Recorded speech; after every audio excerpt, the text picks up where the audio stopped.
Hello and welcome to Look for the Light, a podcast where we dive into the world of The Last of Us. I'm your host, Stuart Trainer, and I'm joined, as always, by someone who knows that when a storm is coming, you should head straight for the 7-Eleven filled with weed. It's Jess Sterling. Jess, how are you doing? It's too real. It's too real. Listen, I don't understand what Maria's problem is. If we're living in a world where there's been an apocalypse, let the people have their weed, okay? Mm-hmm. Just saying. Especially on 420 weekend, right? Like, of Thank all you. the messaging to get across. Like, I just want to thank Craig Mazin and the whole team at The Last of Us for deciding to release this particular episode of The Last of Us, not on Easter Sunday, but on 420, because we all needed to be medicated to watch this episode. Yeah, it was a bit of an intense one. And of course, we're not talking about the elephant in the room. But yeah, broad thoughts, Jess. Like, what was your takeaways from this? Yeah, I mean, I wasn't surprised to be emotionally impacted by I'm just going to get out of here if you haven't seen the episode. This is your last and only warning.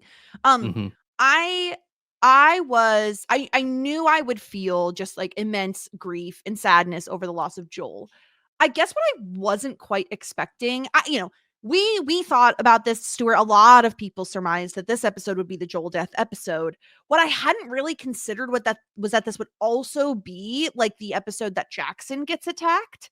And so I spent probably half the episode with my hands on my face, just like torn up, because there was no relief, right? Like, generally, if you're going from one scene to another scene, you're getting some sort of like a respite from what's going on. But you're going from like one assault on Jackson, this like it's not utopia, but it's about as close as you could get in this world. In this world, it is. Yeah, being completely decimated and destroyed and being afraid for our characters that live there, to then what's happening to Joel. So there's no break from any of it. And it was really intense, but really well done. I mean, I know, Stuart, you were someone who was very nervous about how they would adapt specifically the Joel stuff. So I want to know your broad thoughts on how they did it. Yeah, I was really nervous beforehand, so much so that I stayed up late to watch this one live because I don't know why I felt like I had more control over it, I guess, even though I didn't, because at least then I could like temper expectations of like how I have to explain it to people that have like an adverse reaction, and I have to go into almost like defensive mode because I do kind of feel a bit of an allegiance for like the show, because I feel like they do take bold choices, and I often am defending those choices to people that are like, no, they should stick to the games, or I hate the games because like of reasons. It's like, no. But yeah, they absolutely knocked it out of the park. Like you said, it was just relentless in terms of the amount of anxiety it managed to build up. And I think it did it not only for first time viewers, or like first time people who are experiencing the story, but also for people who have played the games, because there is the anxiety that gets built up by knowing what's coming, but also having this ambiguity of everything going on in Jackson at the same time. You probably know, broadly speaking, that maybe the big players in the kind of like story elements are going to be safe, but still they're shaped by these things that are going on, and it has profound effects upon them. This is why this series is so fantastic, is because everything is purposeful. There's never really kind of like a throwaway, oh, we'll just throw some trauma onto this character because it makes sense for this scene. It is all about building people and characters up to a point, and everything here made total sense. I have been so glad that the broad reaction to it online has been so overwhelmingly positive, while also being sobbing because everyone is deeply affected by it. We haven't, at this point, we're recording this less than 24 hours since it's come out. It hasn't been like brigaded or review bombed or anything. It's actually sitting at a 9.5 on IMDb, which is the highest episode rating thus far. And I think that is absolutely truly reflective of the quality of this episode, of just how well orchestrated it is. It is a standout. I'm so Yeah. excited to really talk about it in depth, but also I am I have tissues within reach because I've watched this now 3 times today, and each and every time it has hit me harder than it had the time before because it's just you notice little things, little details, and that certain acting choices, and it's just Mm-hmm.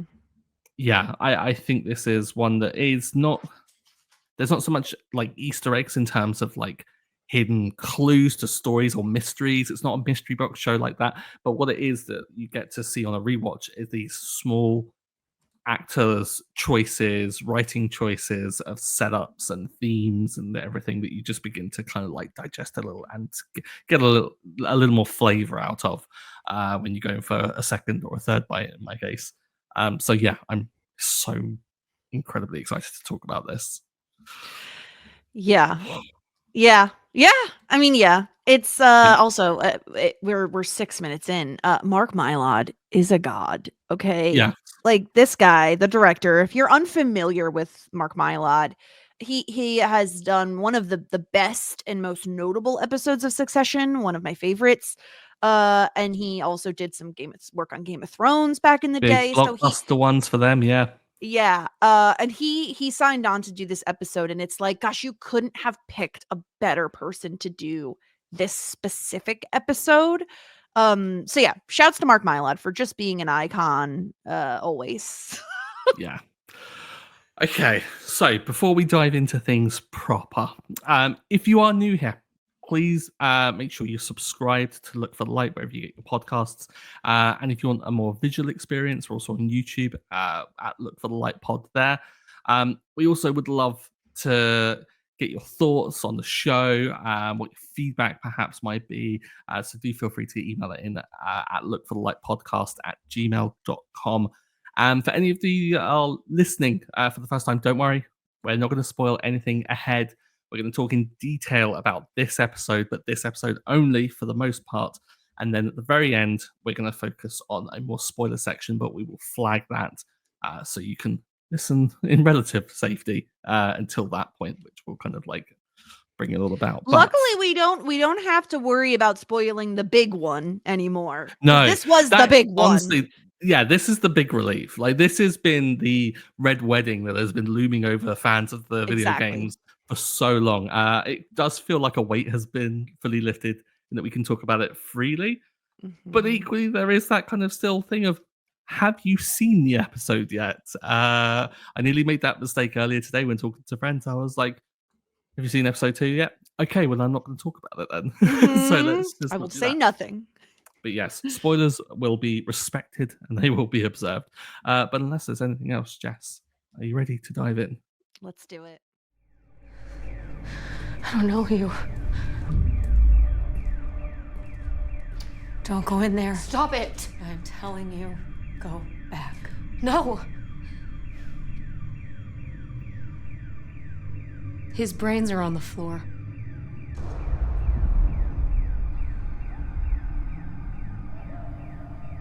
You're lying.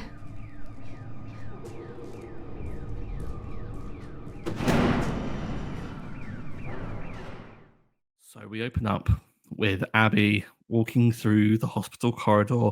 This, for fans of the game, is a very familiar scene with the alerts going off, the red lights. But this is a different take than what we've seen before. We get Abby, perhaps her subconscious, talking to herself. Jess, what was your thoughts when this appeared? Because this was entirely new, right? Yeah, I originally when we first started seeing the red flashing lights in the hallway, I was like, "Oh my gosh, we're getting flashbacks with Abby. Like this is exciting." I was very excited.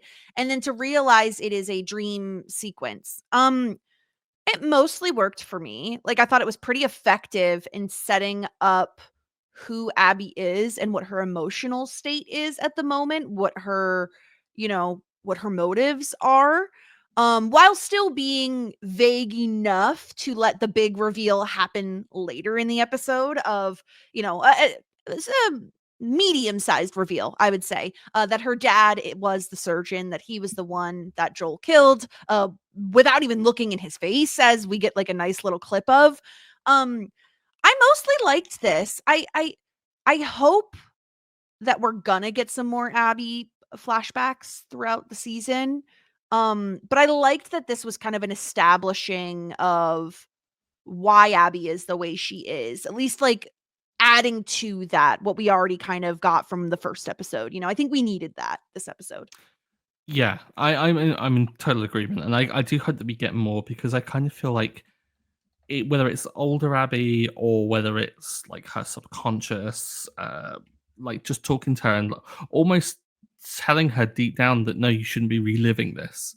Like, that he's dead in there. Maybe it's even hindsight of just in that scene, because there's no way you're walking down that corridor with all these alarms going off and expecting everything to be peachy when you get in there, Yeah. knowing full well where this trail of destruction goes towards.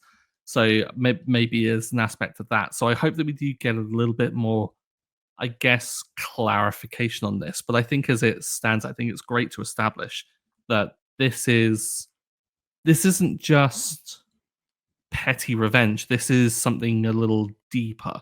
This is, and not to say that, like, obviously going for revenge for someone killing your parent is petty, but it's more that this is something that is affecting her so much that she can't even get, like, she can't escape it even in like sleeping.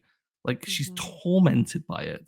And I think that was a great way of illustrating it, and especially herself saying to herself, like don't go in there. Like, his brains are on the floor. Like that.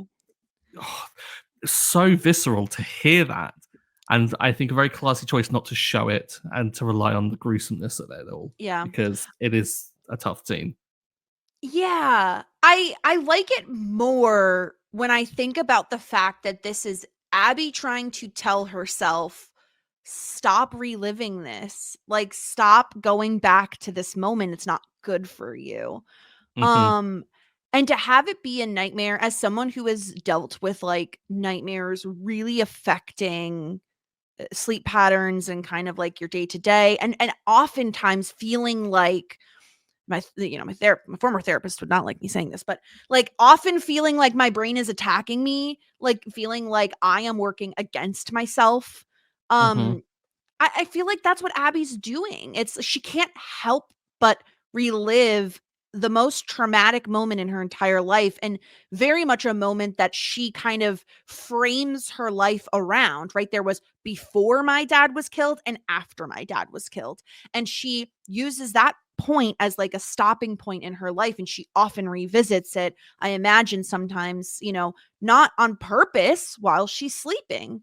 And I love that, like, kind of her older self is looking back on this like very sweet summer child, if you will, of herself being like, don't do it. This will change your life, and not in a great way.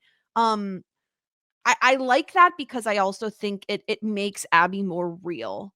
She is not a killing machine. She is not the version of Joel that we saw in that hospital, where she is going to mow down everything in her way. She's dead set on one goal for a very specific reason. And I like that I think it's the show's responsibility to have us understand what that reason is and not view her as just this awful villain, because she's not. Oh, shit. It's a city, Abs. I thought it would be like a tent colony or something. Oh, we knew they had lights. Yeah, I thought they were from little generators like we use at the fob. Nope. We got full fucking power lines. Oh, well, isn't that great? Power lines aren't a problem.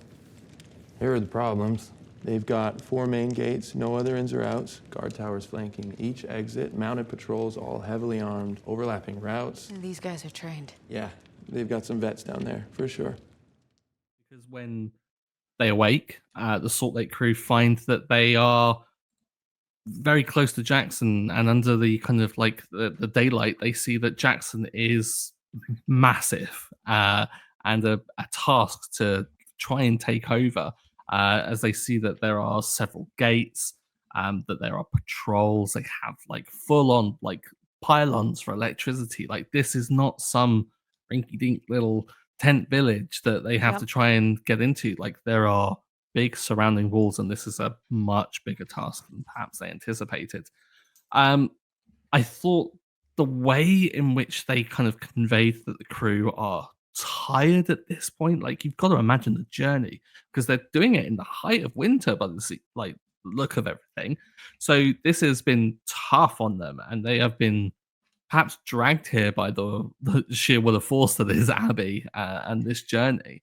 And Yeah. perhaps they're waning, or at least we certainly find out that they are waning based on what Owen says, right? Yeah, they're really frustrated because Jackson is much larger than they anticipated in their patrols and electricity. They have dogs. Like, this is a huge operation. They don't even know where Joel is. Abby is still very dead set on going there, but Owen, kind of gets her to go on a 1 hour patrol. And while she's gone, he kind of says to the crew, my plan is to get her to abandon this because the Mhm. only people that will die if we do this are us. Like, we don't have the means with which to go in there. And it's really tough because Abby is a force of nature. Like, you can't just say, Abby, this is a bad idea, and her say, yeah, okay, and then turn around. That's not going to happen.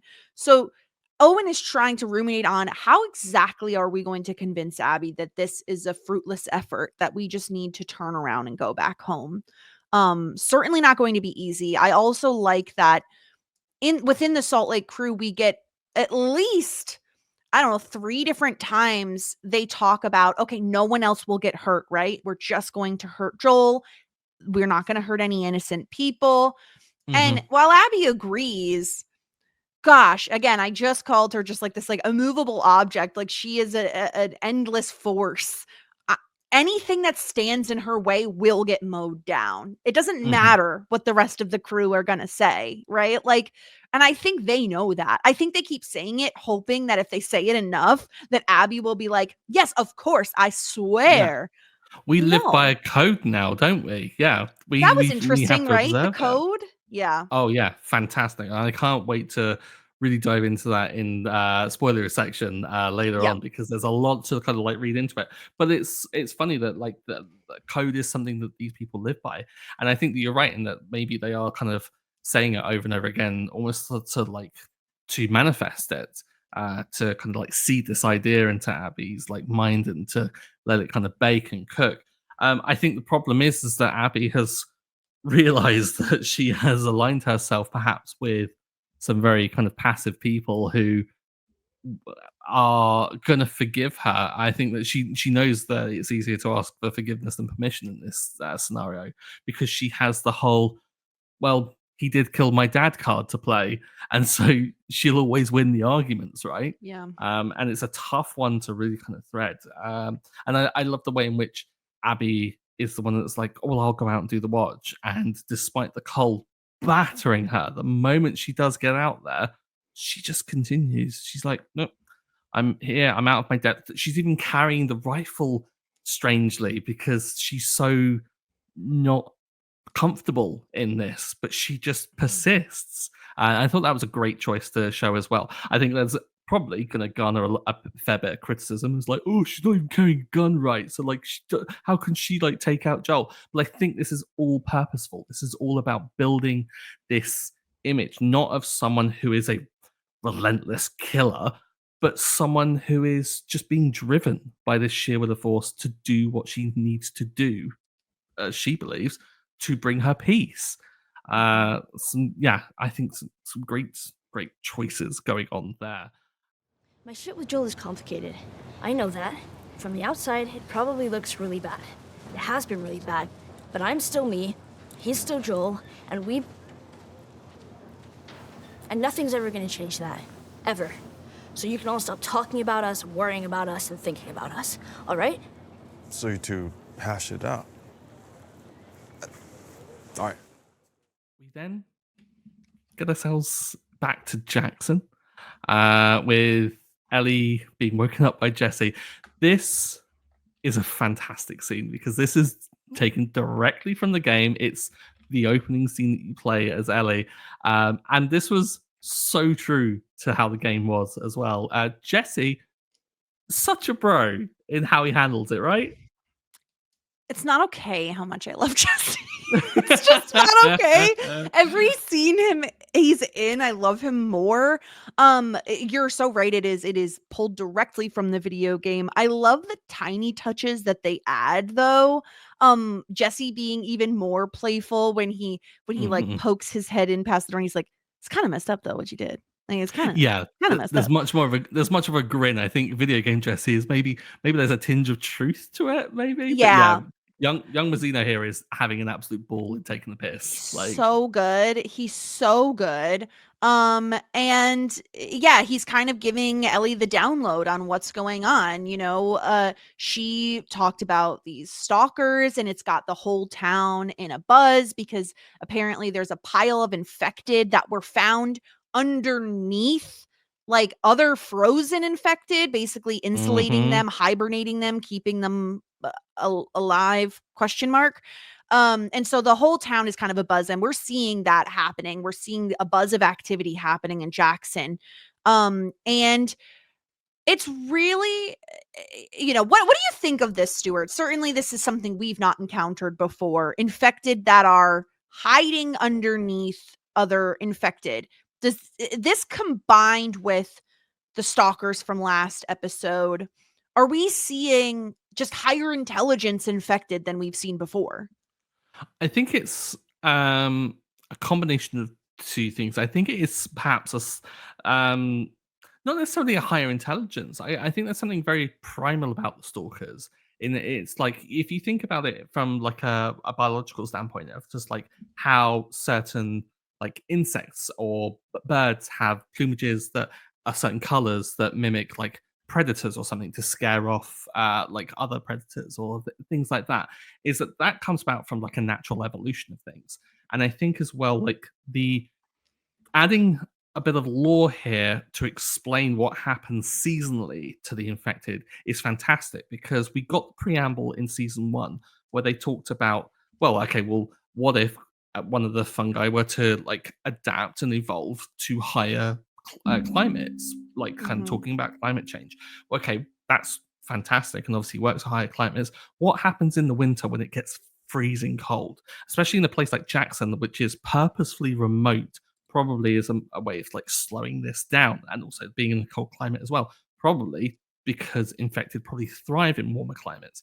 I did a bit of looking into it because like, and I will say this is not substantial research by any means. It was a quick Google search, but it does seem that like mycelium and mushrooms and things, they do hibernate in a sense of like they will kind of revert and go to where things are warmer. And so I don't think it's necessarily an intelligence. I think it's just more that, well, there is a layer of dead infected and things are warmer down there. I'm going to go to where it's warm and I'm going to wait Mhm. until I'm going to conserve whatever little energy there is until I get a confirmation of, well, that's where the prey is and I'm going to go to it. And I think that's probably what is been That makes established. sense. It's like an evolutionary thing, which is what Mhm. kind of allowed all of this to take place in the first point, right? Like that's how all of this happened, is evolution. And that makes so much sense. And it obviously is terrifying because as Jesse says, there could be thousands. We don't know. Yeah. And it looks like thousands later. And uh, I think something that was really surprising to me, Stuart, was getting this scene where they talk about Joel. Ellie wants to patrol with Joel today. She is instead going to patrol with Jesse. Joel has already left with Dina. But of course, Jesse is poking and prodding and what's going on? You and Joel haven't been on the best of terms. And Ellie has had enough. She snaps. She says, you could stop talking about us, worrying about us, and thinking about us. Like, we'll still always be Joel and Ellie. And I want to do like a daddy, bring your daughter to work day or whatever the heck. What did you think about this scene, Stuart? Because certainly, it's not a spoiler to say this is not something from the video game. This is entirely new content we're getting. No, this is. And I think it's a great way of bringing a resolution to, obviously, last time we saw Joel and Ellie together, Ellie was storming past Joel on the porch and like left that whole argument unresolved. So perhaps sleeping on it, Ellie feels a little bit better, a bit more positive about the kind of situation, or perhaps just has like an understanding that other people don't. Like maybe they don't need the resolution. Maybe Ellie is content to have things be hostile and that just be how their relationship is, because Ellie perhaps knows that that's how their relationship has to be because of this lie that is been there the whole time. I think it's great because it kind of, I guess, stops a lot of speculation around the whole conversation, and kind of, I guess, draws a line under it for now. But also, like, I guess it's like it just illustrates that I think Ellie is so over small town gossip. Like, I don't think it'd be the kind of thing that Ellie would be Yes. there for at all, right? I'm with you 1000%. Ellie just wants, get off my back. Stop asking me about Joel. I just want to do my job. And I think every time someone asks her about Joel, or like in the first episode says, oh, he pulled his punch because he doesn't want to deal with Joel, I think Ellie gets more and more frustrated because Ellie just wants to be taken seriously. Ellie wants to be an adult. Like any, what is she, 19? Like any 19-year-old, she wants to be treated like an adult and not have to constantly deal with people bringing up Joel to her. So I could totally understand her being very, plus she's hungover, like she's very frustrated. I totally get this. And yeah, finding out like, oh, okay, so not only am I not going to get to patrol with Joel, but now he's off with Dina today instead. Not exactly what you want to hear. I'm never going to be sad to go on patrol with Jesse, but Ellie's not so keen. You're like, oh no, there's a blizzard, Jesse. You'll have to hold me in your big strong hold arms. me tighter. Oh no. Yeah, that's the downside of living in Jackson, where everything is cold at the moment, is they got to bundle up and we can't see them guns that Jesse has going on. You want to remind me next week how I made y'all go through all this crap for no reason? Nothing will make me happier. But you know the drill. Prepare for the worst, hope for the best. Now half y'all's hungover and want me to shut up, but I'm gonna go through this anyway, because it's been a minute. If you see flares, if you hear bells, stop what you're doing, you follow the plan. What's the plan? Vanessa, what's the plan? We go to the forest. To the forest? Do not go to the forest, sweetheart. You're such a bad idea. We do find out that Jesse certainly has guns, as does most of Jackson, as they are being prepared for what to do in an emergency. As that hunch that Maria expressed last episode has come true, we find that from what Jesse said to Ellie in the scene before, is that, well, stuff is going down and they need to be more prepared than what they are at the moment. So Tommy's giving a little speaks out to the kind of group. We don't go to the forest though, right, Jess? We don't. Love the little kid. That was great, right? Like, I know listen, I don't need, if we're looking at Survivor, I don't need Jeff going into the audience and being like, what does a kid think? Like, I never need that. I'm generally like not here for child actors. I thought this humanized Tommy in such a big way. I mean, we already were pretty on board with Tommy as a character, but getting to see him be, and again, worth pointing out, Maria, who is seemingly like in charge of the town, is not the one making this speech. Tommy is the one making this speech. Well, and they're a council. I think it's meant to be spread, right. like shared and like spread, right? Yeah, that's right. They are a council. And getting him to be, asking the kid, oh, we're going to go to the forest. No.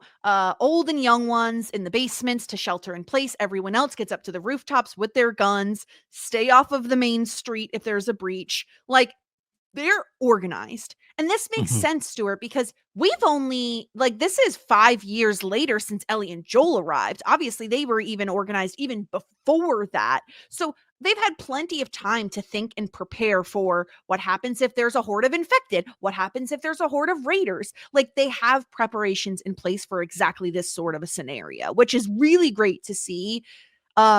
And especially great to see Tommy being the one kind of leading the charge and getting everyone, on point. Yeah, he's become, I think, everything that he wanted to be. Like, all of the aspirations that Joel used to admonish him for, like, he's a hero to these people. Like, he's the organizer. He's the one that's like they're looking to for, I guess, strategy of like what to do when like shit does hit the fan. I particularly love this scene because they refer to anyone who needs to seek shelter as just old and young. Like, it's not women and kids. Yes! Like, I thought the same thing. Yes, because it's like you can be female and like protect where you live. You And could we've seen also- them doing that, right? Like we've seen the patrols go out and they're not all men. Like there are plenty of non-binary women, whomever, in these patrols. I loved that they said old and young and not women and children, first in the life raft, all like a Titanic, right? Yeah. And I think that was like a great way of kind of like illustrating that. And also it being like a kind of like self-prescriptive in the sense of like, well, I'm old. I'm old to seek shelter. But if you do feel like able and like to help, then well, I'm not that old. Like, so I can like help. I felt like that. It empowered the people of Jackson, I think, which was really good. And it all lends itself to this whole feeling of like the commune like system that they have going on here of just like we're all going to pitch in, we're all going to help, and we're all going to do it. Just don't ever follow that little kid Vanessa's guidance, I think, which is kind of the right thing. But Maria, like kind of the stalwart kind of like leader as well, off to the side, is just listening in, kind of quite proud of Tommy, and then takes over to Seth, and we get the apology that is so sorely owed. It's a shame that he had to give it because he shouldn't have done what he did, and it's by his own kind of statement, shouldn't have thought it either. I which love think Ellie is the most calling him profound out. thing. Yeah, and saying like, "Oh, yeah, I'm sure people, say stuff all the time that they never thought before." Like, my one, again, this is the tiniest of nits to pick. I'm really sad we didn't get the bigot sandwich line. Yeah, Like, same. I just thought it was so funny in the game, and again, it's unnecessary. But like the game lover in me really just wanted to hear Ellie say bigot sandwich. I think I wish that was in there as well. I wonder if it is more to appeal to a wider audience because of course politics is so inflamed at the moment, and I think if Ellie was throwing around the term bigot for what many are gonna probably apologize away in that, oh, he was drunk, oh, he shouldn't have said it kind of thing, but like he shouldn't have thought it, like he shouldn't be holding these kind of prejudiced thoughts. And so quite rightly, like Ellie should be calling it out. And I think that if she were to throw out the term bigot, that people would jump on it as another point of criticism. And I think this is their way of kind of like finding a nuanced way to get the point across, but not necessarily to throw more stones in the whole situation. And I think it also shows a bit more maturity on Ellie's side in that she's just like, well, I will go through the process of listening to this apology because Maria is asking me to. Like, if it wasn't for Maria, Ellie wouldn't be there at all. And I don't have to say thank you. I don't have to acknowledge it. I can just be like, okay, and go. Incredible. I was glad that the scene went down. But, I mean, it would have been nice to have called the homophobe a bigot because he was. Yes.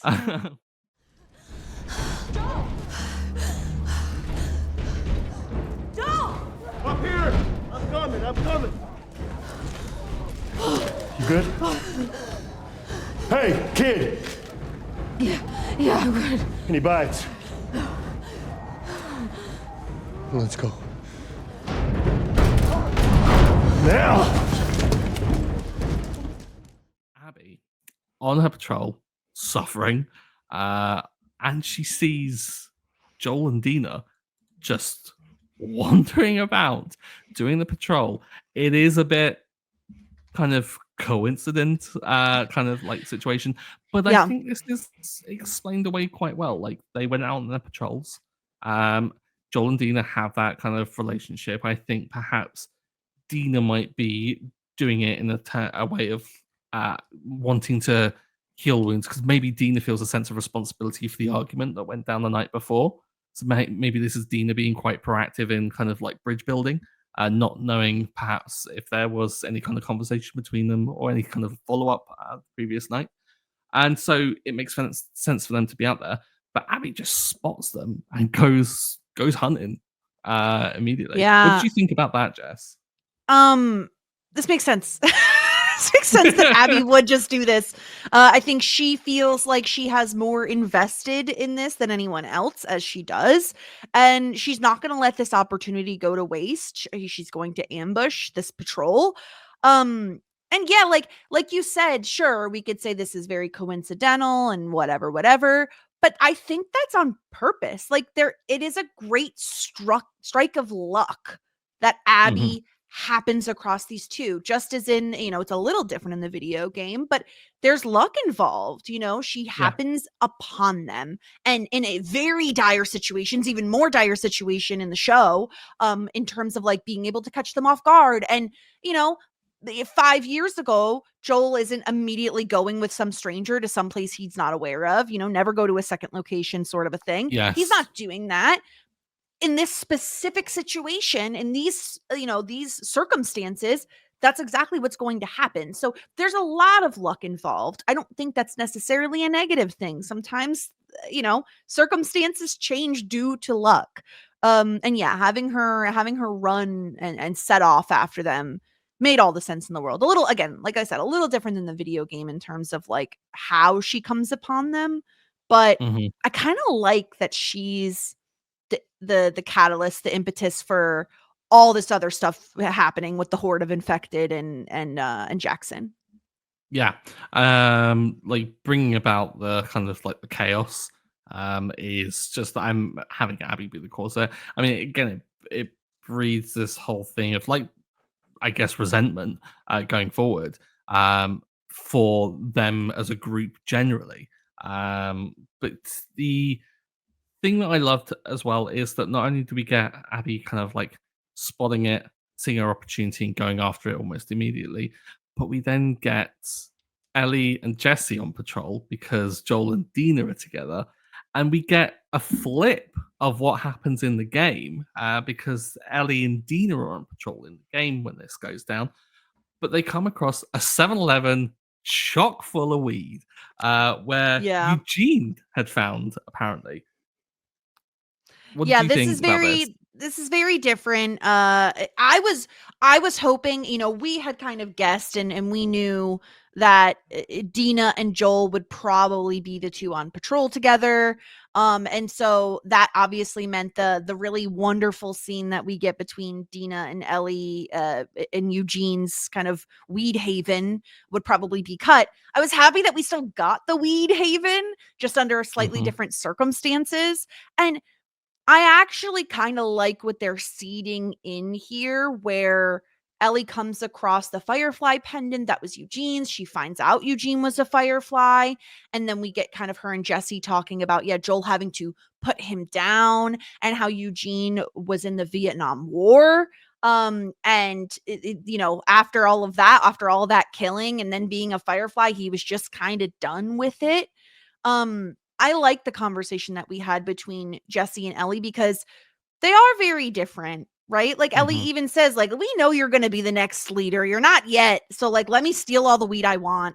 I think, I don't know. It's different. Again, this isn't a spoiler for the video. This isn't really a spoiler at all in terms of what's going to happen in the show, but in the video game, it's Tommy and Joel on patrol and Dina and Ellie on patrol. Jesse wasn't even involved.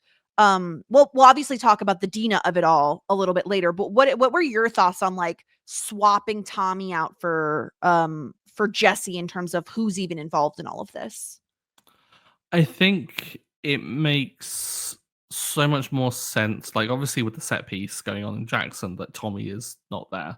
Like otherwise, that would be. I mean, other than Maria and Benji, like. What other investment would there really be in terms of following that? So like you have to have Tommy there to like ground that. But I think what it builds is furthering the relationship between Ellie and Jesse. Because what with having Ellie and Dina going on patrol in the last episode, I thought that we weren't going to get like Ellie and Jesse having much of a conversation, like the pickup in the morning, like going on patrol kind of like situation. So I thought that was a great way of like bridging that gap. But then also having Ellie and Jesse talking in the 7-Eleven, we then got like things getting further built up. I think rather than having to discover that Eugene was a Firefly through exclusively environmental kind of clues, like in the game, you get a Polaroid of Tommy and Eugene together. Decked out in like Firefly gear, as well as I think you get the tags as well. But you also get the context of Eugene, like you get a little bit of that from Jesse because Jesse has been on patrol with Eugene. And so Jesse's able to say, well, I think he was a Vietnam vet. And so it explains perhaps, firstly, the framing of it, because you can see why someone perhaps who had gone to Vietnam would be very anti-establishment, anti-government, which explains the Firefly aspect. And I think also being someone very kind of perhaps disenfranchised with the world and everything, and that time frame explains the weed as well, and explains Gale, I guess, as well, because they seem very like counterculture couple. I think I can absolutely see them on marches together back in the day, and I think it was just a great way of just adding some more richness. But and again, any excuse for like Joel and Dina to have more time together as well. Not that we really got to see much of that in this episode, but I like the idea of them two having a strong relationship and them two like having a bond, whether we see it on screen or not. But just knowing that they are on patrol together is a great choice, I think. Totally agree. And kind of having Abby set off what will be just this relentless, never-ending action tense stuff for the rest of the episode here is incredible, because it's again fairly close to the video game, where she comes across this kind of just bunch of infected bodies just everywhere, seemingly frozen. Turns out it seems like it's some sort, like these aren't okay, let me get clarification from you, Stuart. I've watched the episode twice. You've seen it one more time than me, and I want to make sure I'm getting the details right here. The group of infected Abby comes across, they are frozen in a lake, correct? I think it's not necessarily. I think it's just like a large pile up of snow. I think they're buried under there. I don't think it's a lake. Because I thought there were two separate hordes of infected. I thought there was the hibernating horde that was talked about by Jesse earlier, and we see them later on, right? Like they get kind of like summoned by the spores in the pipes. The disturbance of the spores in the pipes. Yes. And then there's the second group that Abby, she slips down the kind of like hill onto, like falls into. I mean, it could very well be a lake. I think there's too much snow to really like kind of judge. There is a big opening with like the tree line, which would make sense for it to be a lake, and perhaps there is like on the ice and kind of under there. But I think there's just such a buildup of snow that I think it's difficult to like judge whether it's a lake or not specifically. But it certainly is horrific the way she kind of like rolls down there. And there are all these just limbs poking out, and that one that almost looks as if it's turning to face her, but it's not. It's just the top layer of insulation of like dead infected, and the real threat is actually what's underneath. And when they start sinking, gosh, that's just horror 101, right? That was just so good. This was a horror movie. This was a horror movie. Like, especially the part where we get the chain link fence moment that is in the video game, where she's just like, it is a claustrophobic nightmare. Like, this was hard for me to watch. Like, watching the infected's like hand literally like chopping in half as it's trying to reach through the chain link fence. Again, if I'm picking nits, and it's the tiniest of nits to pick, I just wanted one to pull off her hat because it happens. It's so dumb. Again, if these are my problems, like, again, small potatoes, nothing. The teeniest to tiniest potatoes you've ever seen. That shows that like we're spoilt as fans of the game, like in what we're getting here. We're like, oh, the beanie doesn't get pulled off. Like, come on. Yeah, it's so stupid. It was so faithful to that whole sequence. The claustrophobia that you feel when they push in that gate, like you said, the hand going through the chain link fence, like through, and it like pushing, and it shows again this. Much like Abby with her relentless pursuit of this journey, it's mirrored with the cordyceps, in that they are relentless with their pursuit of spreading this infection and its own survival. Because this is another thing that we often like kind of forget. They're not just mindless zombies. This is a force of nature that is trying to endure and survive. Like its whole thing is about like kind of growing, spreading to maintain survivability. That's why it adapted to climate change. And yeah, to go push through that fence and it to go between the fingers. Oh, it gave me the heebie-jeebies, but it's such a good choice, I think, of like how to instill in the viewer that there's no person in there. There's something driving that, because physically it's willing to destroy itself in the pursuit of this. It's so rough, so Yeah. rough. Yeah, and what makes it worse, better, it makes me feel worse, but it's a better show decision, I think, is having Tommy go in and say to Amy, who's kind of like the radio operator, because Joel and Dina haven't responded, every 10 seconds you call out to them every 10 seconds and try to get them on the radio, because Ellie and Jesse got the message to shelter in place. They're doing so, but they have not heard from Dina and Joel. And this scares Tommy so much that he's planning to leave. Like, he's gearing up to go Yeah. out there. And it just hurts that much more that, like, they're not able to get in touch with Joel and Dina. If they had just gotten in touch with them, we could have stopped all of this. If Tommy had just been able to get out there before they get this mob, obviously Jackson probably falls without Tommy, but Joel would probably maybe be alive, right? Like, that hurts so much more, Stuart, seeing all of that, seeing, like, them trying to call back Joel and Dina is just a gut punch. It would have been, yeah. Like if Tommy was able to like be in there as well, like I think that would have been like even tougher.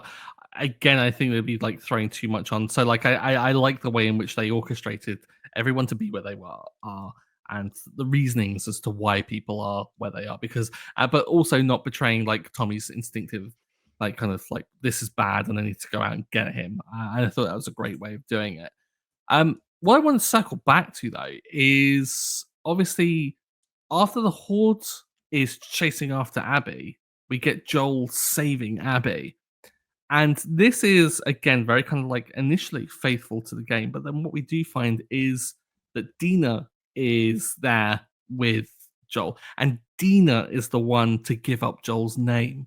And she does so without knowing that there is a third party there, which I think is so good for covering, again, another kind of criticism from fans is that Joel just gives his name, like, freely. Admittedly, Yeah. Tommy kind of sets it up.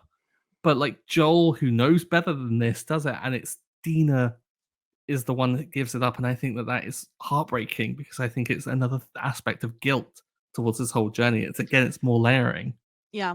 I never criticized the game for that particular thing because I viewed it as Joel has now spent 5 years in a community where he hasn't necessarily had to have his guard up in the way that he did when they were traveling cross country, when he was, before the time of Boston. So he's had time to kind of change in that way and maybe loosen up a bit in ways that could get him hurt. But I agree with you. I like that it was Dina and that she didn't do it knowing Abby was there. So she's less like there can be less criticism thrown on her for doing it. And on top of that, Stuart, Dina is the one who says, "Who is this girl and where is she from?" Like who are you? Right? She's very skeptical. She wants to know this information. There just isn't time, unfortunately. Yeah. And I also like that Abby knows who they are prior to the rest of the group of Salt Lake City folks knowing, the WLF. Before they know, Abby knows. And she's able to use this and use everything that's going on around them to her benefit. So I like that we're both giving agency to Abby in terms of the manipulation and the ability to kind of corner these two who are in a really difficult predicament. And also knowing Dina has all of these thoughts and feelings and she's questioning Abby. And then it turns out like the elements are so bad. Dina is like on the verge of getting frostbite on her hand by the time they even arrive to the lodge, right? Like these are scary circumstances. It's just the worst. It's a series of unfortunate events. You have like the Horde coming down on Jackson, this massive blizzard happening outside. So comms are down, they can't get in touch with anybody. On top of that, they have this exterior threat, which they're not even concerned with at the moment because they're concerned with the threats that they can see and know are bad, which are the storm and the Horde of infected. It's all brilliant. It's all very difficult. And they did make some changes from the game, but I don't mind any of these particular changes. I think they make sense. Yeah, I think everything is kind of like everything's coming together so so well. Mhm. And we find that after the radio transmission comes through, that Joel and Dina haven't checked in. Get Ellie and Jesse going, like kind of rushing out for them, going in protective mode. We get the breaking of the pipe. We see the tendrils of mycelium growing and recoiling when the roots are pulled away, which was just, again, horrific. And we cut to this horde pursuing Joel, Abby, and Dina, who are fleeing up the mountain. And as like people are rushing to Tommy, we get the guard on watch who's looking through the binoculars, and we see probably the most scary thing that you can probably see if you're on that watchtower, of just a horde of hundreds, if not thousands, of infected rushing towards your settlement, because it knows exactly where you are because of the pipes, and it knows. Bell! Bell! Hit the bell!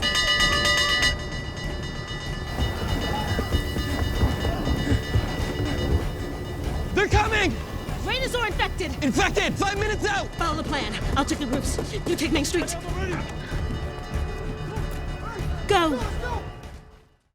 This was the most Game of Thrones like scene White Walker on ever. the wall. Yeah. Yeah, exactly. And of course, this is where Mark Mylod comes into his own. This is why he was probably selected exactly for this. It was so well done. I was on the edge of my seat, and this was scary as hell. I know that you were the same, right, Jess?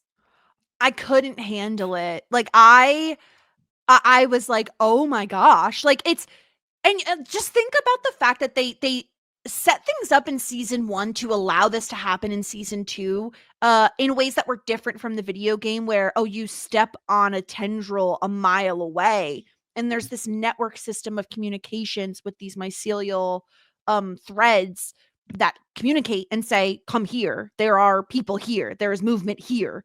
It is terrifying. And to see them coming for Jackson, just this, again, like we said, this utopia, and coming directly for it, like my heart just broke, because I already know what's going to come up. I already know what's happening later in the episode. So I was just, I guess I wasn't anticipating being heartbroken at this early on, and being scared for not just Tommy and Maria, because obviously those are kind of the characters that we care about that are still in Jackson. It's more so just the promise of what Jackson is and can be. And the fact that like so many people, we see a person going underground with like a newborn baby. Like, the idea that these people could be hurt while trying to defend their place of their home is really hard to watch. And watching the infected kind of turn, right? Like we see these like two mobs converging towards Jackson and kind of leaving Joel and Dina and Abby and instead pursuing the town. On one hand, you're like, well, good, they're not going after Joel and Dina. But the other hand, like, oh my God, oh no, an even bigger horde is now heading for Jackson. It's terrifying. And Stuart, the bloater that changed everything. This is another question I actually have for you, again, because you've seen the episode 3 times and I've only seen it twice. Did you interpret that?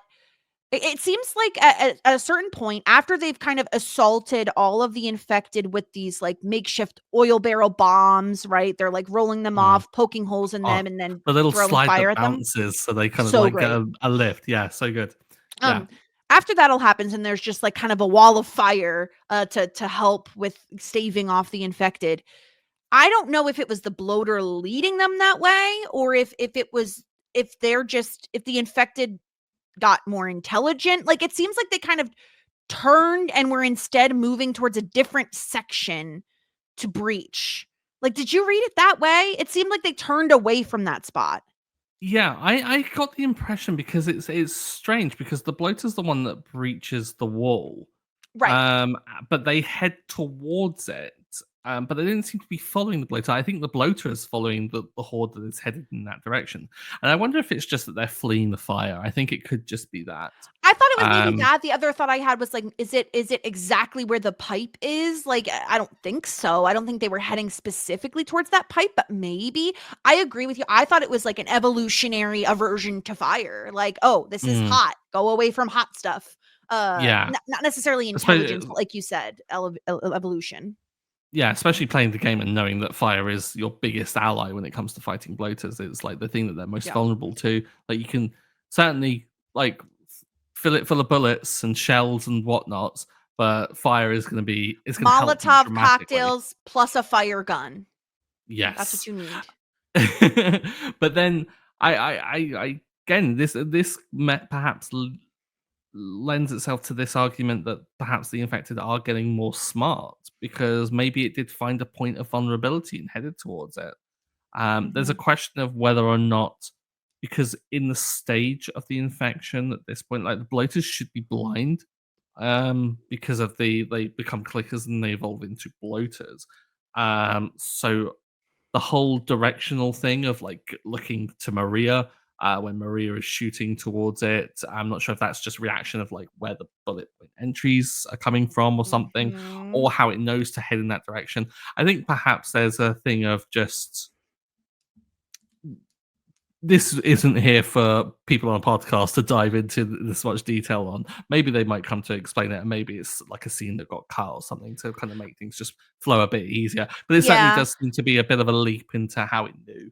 I think that I almost thought the bloater was gonna do like a spore bomb, like they do in the game, like throw a spore bomb at Maria. But again, this is and maybe it's just for the emotionality of the scene where we have Tommy is shooting at the bloater, so it's going after Tommy. So Maria shoots at the bloater to try to save Tommy, and then it turns towards Maria, and then Tommy goes in with the gun again and is like yelling and trying to get its attention, right? Like all of those things are really impactful in terms of the emotionality. But my God, the scene with Tommy and that bloater and like him running out of fuel, so relatable to anyone who's played the video game where you're just like, please just die. But whoever that person was underneath the bloater costume in this scene, I have to give them so much credit. The ability for them to look menacing while not being able to like see their eyes or anything when he's hitting the bloater with the fire and it is just continuing. It almost looks like it's like, ooh, it looks like it gets even like more angry. And I'm like, how is this person doing this? Like just the posture. I don't know. It was incredible. That scene was absolutely stellar. Yeah, I think that must have been like a blend of I think it is CG, the bloater, when we're at least getting the close-up shots of the fire like hitting it and things like that. But I'm assuming it's like mocap because there's certainly a bit more of like I guess more human-like movement to this, right? Because they CG'd the bloater in the last one, although they did have prosthetics and they went down that route, but they ended up CGing it in hindsight because it didn't look quite to the effect that they kind of wanted. I loved the fact that they also did a bit of a misdirect here in that they set up the real trope of like Tommy cowering down on the ground, out of ammo, about to like resign himself to like death, and for it to be a tight shot on the bloater. You just think because previously you'd seen Maria running on the rooftops and getting out of dodge, and last we saw her, she was running down a flight of stairs down. So of course they're setting you up for this expectation that Maria is going to come by and Trinity from the Matrix like shot right to the head, but it doesn't. It's subverted that expectation, and it's showed that the fire is effective, and it was just taking its time to really burn through and to slow this thing down. As a game player, I really love that because there is sometimes these encounters with bloaters where you do kind of go, "Oh, it's over! Oh, thank God!"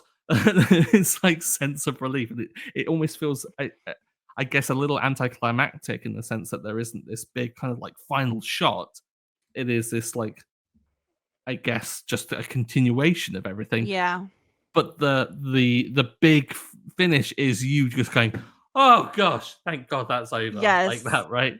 It's really true to the game. And it was a really fun scene. Like it was very action packed, really, it just incredible. And then we have Maria like letting all the dogs out, which in the who let the dogs out? The answer is Maria.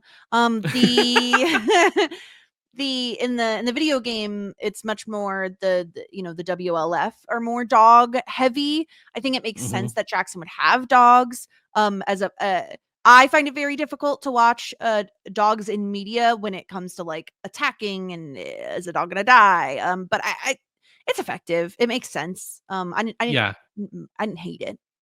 It's a continuation of what we had established last season in that they had the sniffer dogs to smell the infected on Joel and Ellie. Right. Not that effective if it didn't catch it on Ellie, but they are kind of being used as tools. It's not the most humane thing because obviously it's bringing them for a situation where they're going to be kind of going into violence quite often.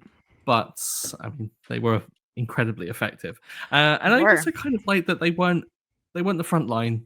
They were there to pick up the pieces. It was almost like kind of, okay, well, we've done the heavy lifting. They can now pick off the kind of like stragglers, which again shows perhaps a more moral choice here, maybe a tactical one, perhaps as well. But there's a case to be made, I think, in either camp.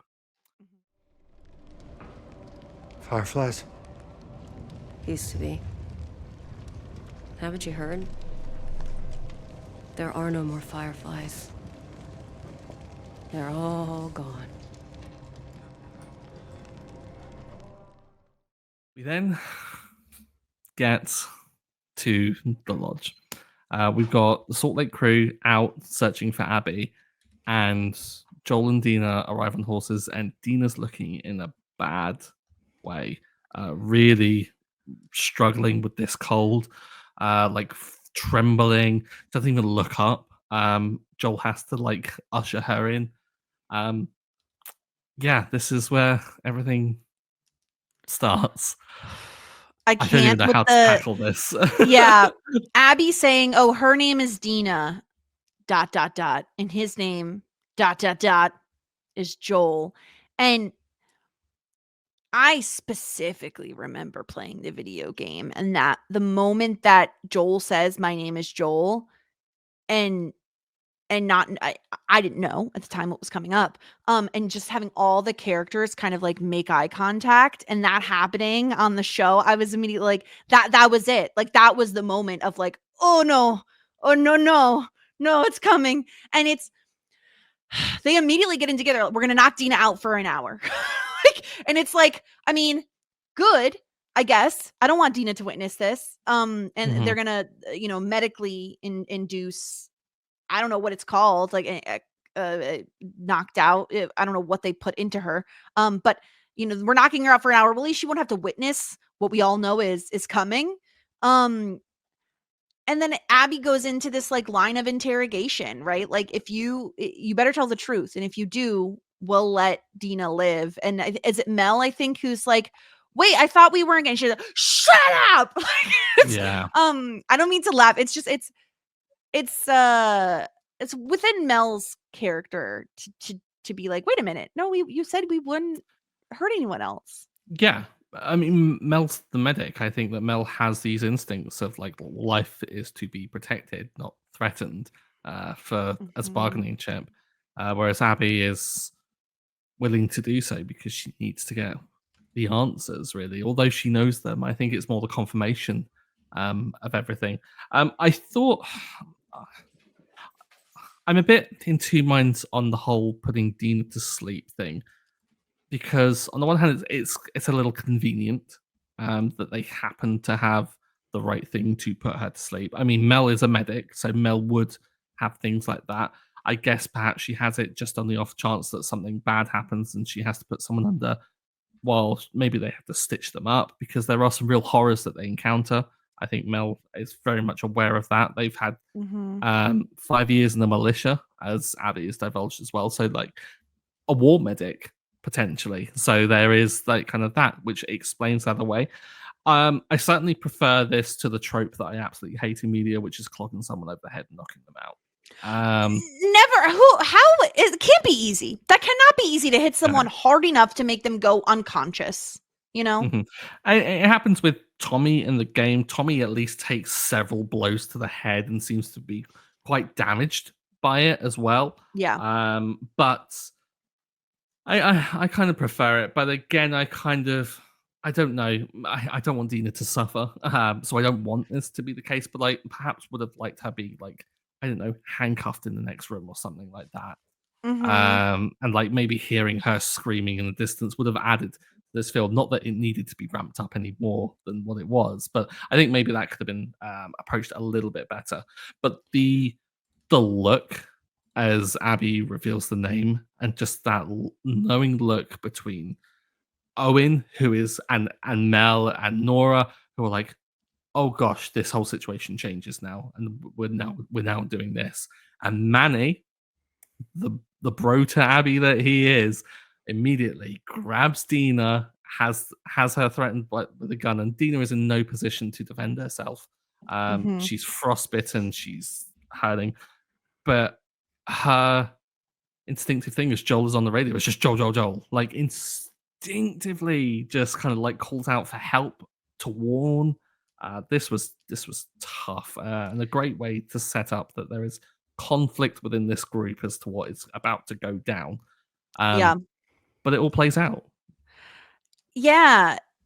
I think I totally agree with you. I felt like the reaction from the Salt Lake crew was shock, but also a little bit of like horror. Like, wow, we actually are going to have to go through this now. Like, Mhm. before it was a question, will we even find Joel? Like, will we be able to get to him? Now he is here. Now is the time. Like you said, Manny is the first one to act. And Abby grabs, oh, this moment I remember in the video game was so shocking to me. Because it was confirmation that Joel is not getting out of this alive, was the shotgun to the knee. Like, just Yes. immediately blows his knee out and demands Mel tourniquet him. This is what we're doing now. Like, it's not just that you blow his knee off, but you're tourniqueting him just to make him live longer so you can torture Mhm. him. Like, it is so brutal. And Abby then, gets down on the floor, gets right in his face and talks about, oh, there were 18 soldiers and one doctor. You remember that doctor? He was an unarmed doctor and you shot him in the head. That was my dad. I guess you probably already figured that. The nurses said you Mhm. barely even looked at him when you pulled the trigger. And then you just walked right past his body out the door. But I looked at him. I saw him. I was 19.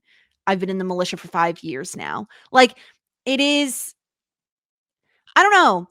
I hear and I understand the criticisms of Caitlin Devers doesn't look like the Abby from the video game. She's not as tall, she's not as built, she's not as muscly, whatever, right? Like, I understand that because there is a physical presence to Abby that is Mhm. difficult to embody if you do not have that body type.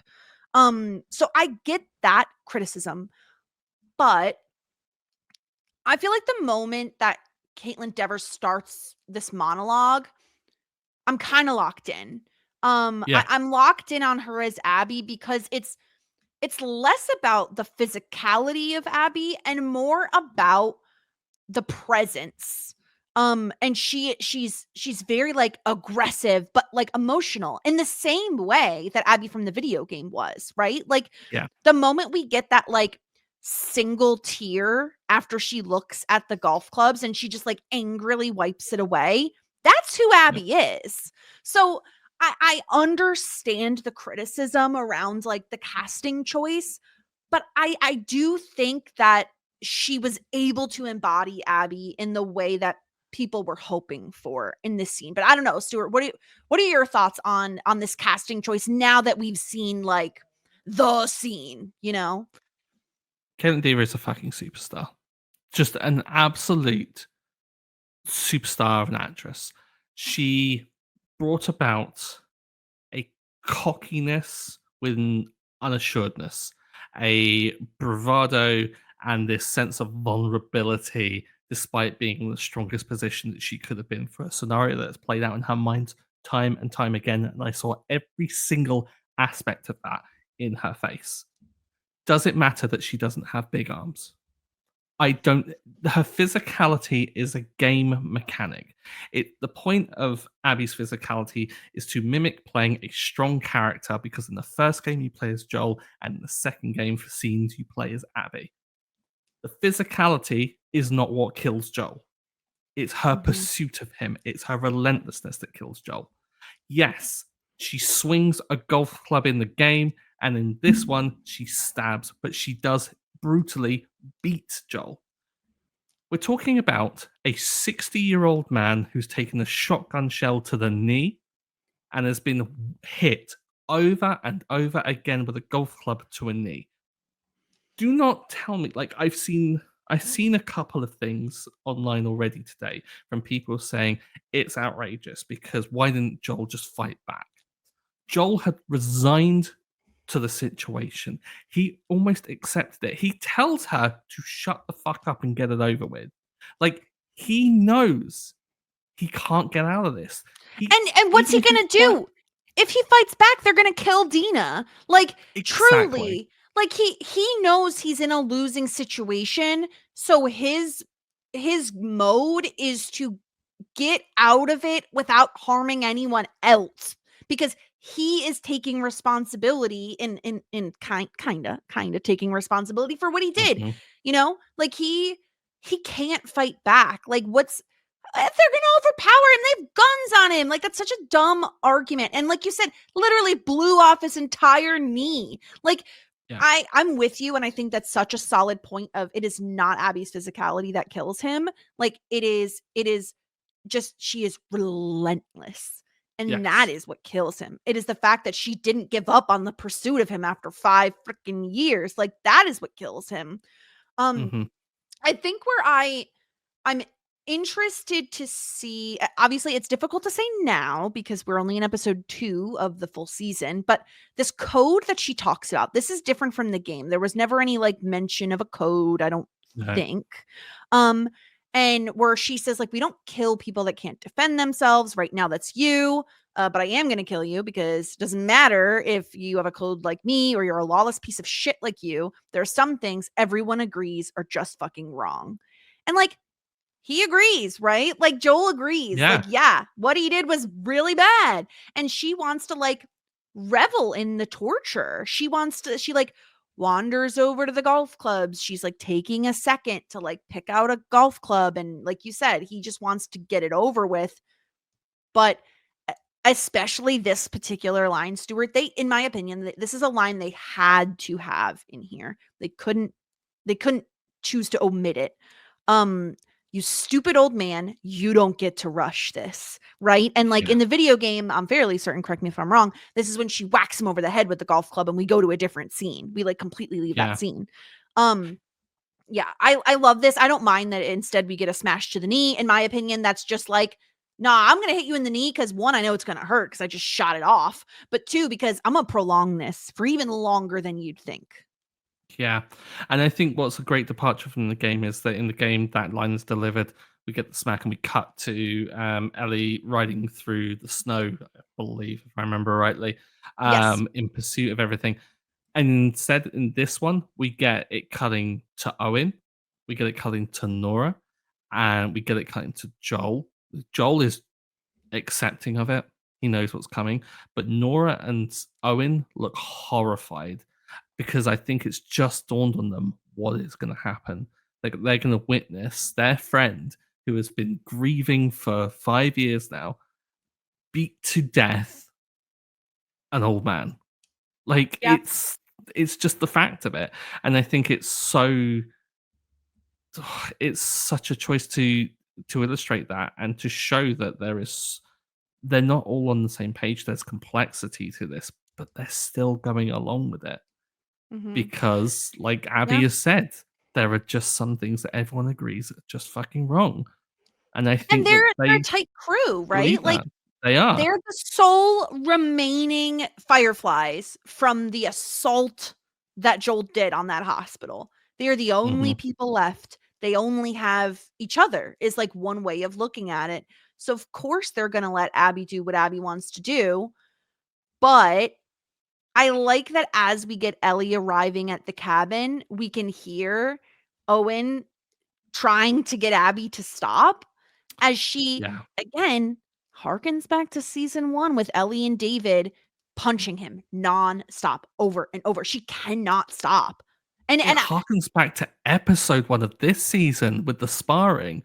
Like, Yeah. Ellie, when is in a violent situation, is you can't negotiate, like, with her mind. Like, she's not there. She's not Mhm. present. She dissociates, and she goes somewhere completely else, much like how Joel sort of dissociated when he was protecting. This is why love as a protective thing is such a big theme in this whole show, because it's dangerous. And yeah, Mhm. Owen begging almost to like trying to get through was tough. I think for me though, the most brutal thing was just that the club had broken at some point and she's gone to fists and it's just screaming cathartically. But I think also like she's enraged because she's not getting the satisfaction out of this that she needs. Like you can hear Yeah. that in her voice. And I again, I can't compliment the acting that's going on here more because from Caitlin Dever, who is portraying this, it's phenomenal. Like you can hear the grief, the rage, everything in Owen. You can almost see in Owen's face as he's like doing it. It's almost like he's witnessing someone just their soul leaving their body. Like Yeah. it's almost like seeing the death of his friend in slow mo because she's a shell of who that's not Abby there. That's Mhm. grief, like manifest. That's not Abby. And it's all portrayed on these like people's faces. Like Spencer Lord does such a good and subtle job here. It's for me that was the point where I said to you before, I was just like when I knew everything that was coming on, I got teary. When I saw Joel for the first time, I like got really upset. But when I heard like this was what set me off. I was like, gosh, this is tough. Yeah. Yeah, the choice to have her punch with her hands, right? She has guns, knives, golf clubs, a lot at her disposal that she could use. But there is something so personal about punching with your hands, right? You're hurting yourself too. Her hands are looking messed up, tore up. Yeah.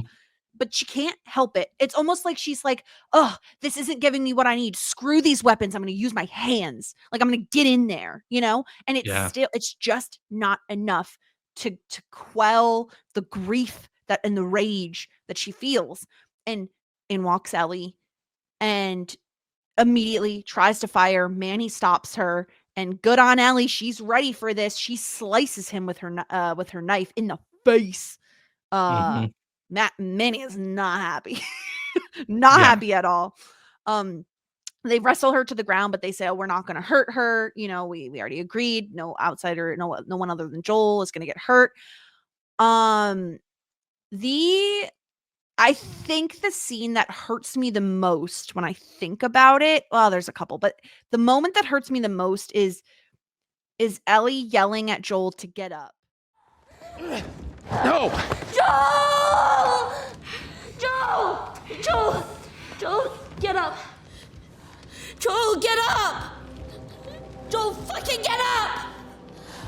Joel, get up. End it. Joel, get up. Please. Please get up. Get up. Because again, it reminds me of when they're in the hospital and he's, at the university, and he gets Mhm. stabbed, and she's like, "Get up, Joel, get up!" Right, like really bullying, and not bullying him, but pushing him, to move, and he moves his little finger just a little bit, and he Yeah. lifts his head just a little bit, and you're like, "Oh my God, this guy is so close to death, like on the brink of death, and he is trying for Ellie. He will do anything for her." It Mhm. broke me. It is so brutal watching that. Yeah. That's what made me start full on sobbing. It was just It's that little you finger. saw just that little thing and almost like a little push, just almost like he tried. He really did. Like his head just gets raised off from the ground ever Mhm. so slightly, and it's not just like she shouts it, she demands it, and then she pleads.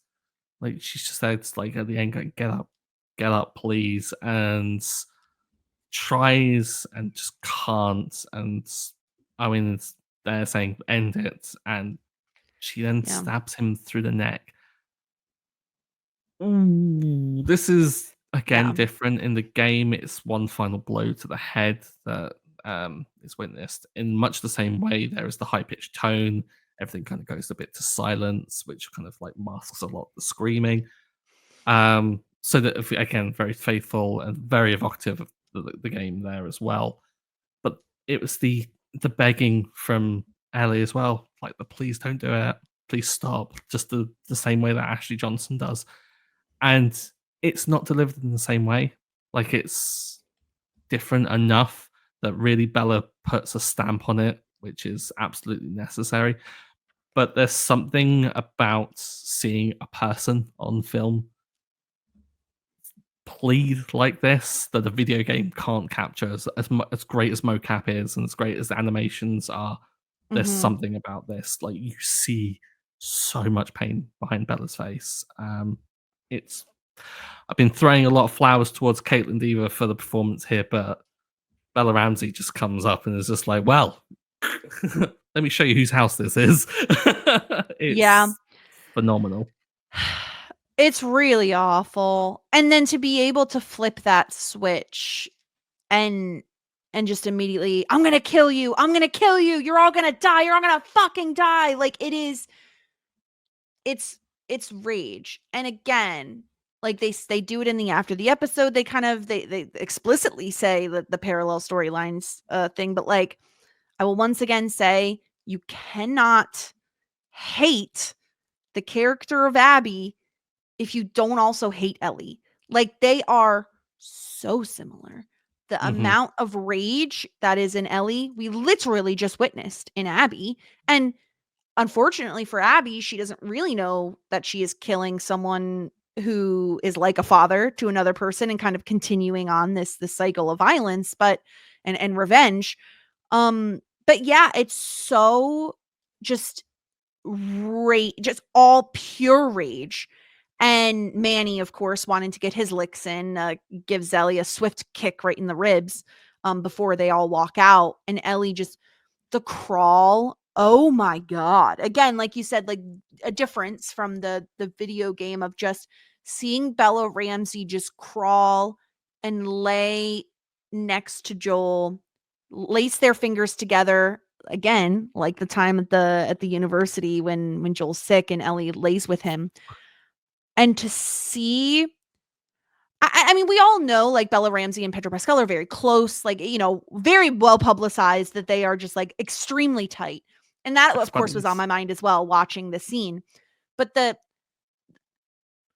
way that Ellie just rests her face on Joel's fate, it was so hard to watch because it is like the brutality of his death and the fact that, I mean, I would assume at this point, Ellie's just like, I'm done too, you know, like that's it. At least if I'm going to go, we'll go together. I get that's that's at least what I interpreted it to be.